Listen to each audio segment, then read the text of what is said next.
కార్యక్రమాన్ని మనం చేసుకుంటున్నాం. దానాల వల్ల, దీపం వల్ల మనం అఖండమైన పుణ్యాన్ని పొందుతున్నాం. ఇంతకుముందే మీకు ఇదే వేదిక మీద కార్తీక దీపాన్ని ఎందుకు కార్తీక మాసంలోనే వెలిగిస్తున్నాము అనేది ఒక అంశం చెప్పాం. మరలా ఆ అంశాన్ని మీకు గుర్తు చేస్తున్నాను.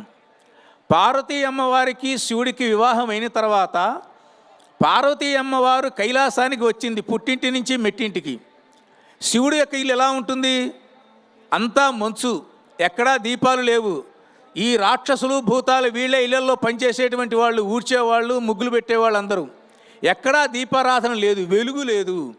అప్పుడు పార్వతీ అమ్మవారు మొట్టమొదటిసారిగా ఆవిడ కైలాసంలో కార్తీక మాసంలో మొదటి దీపం వెలిగించింది.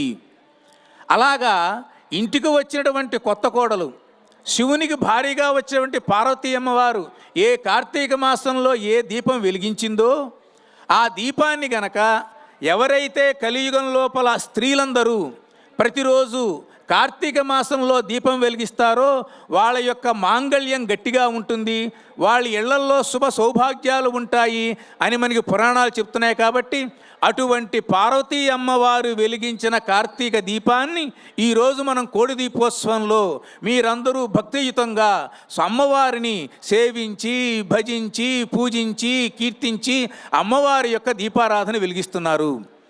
దీనిని బట్టి మీకందరికీ, మీ కుటుంబంలో ఉండే సభ్యులందరికీ సర్వ శుభాలు కలుగుతాయి అనటంలో ఎటువంటి సందేహము లేదు. మరొకటి వృక్షారాధన. వృక్షో రక్షతి రక్షితః. వృక్షాలలో దేవతా వృక్షాల కింద రావి చెట్టు, పారిజాత వృక్షము, తులసి మొక్క, ఇవన్నీ మనం చెప్పుకుంటున్నాం.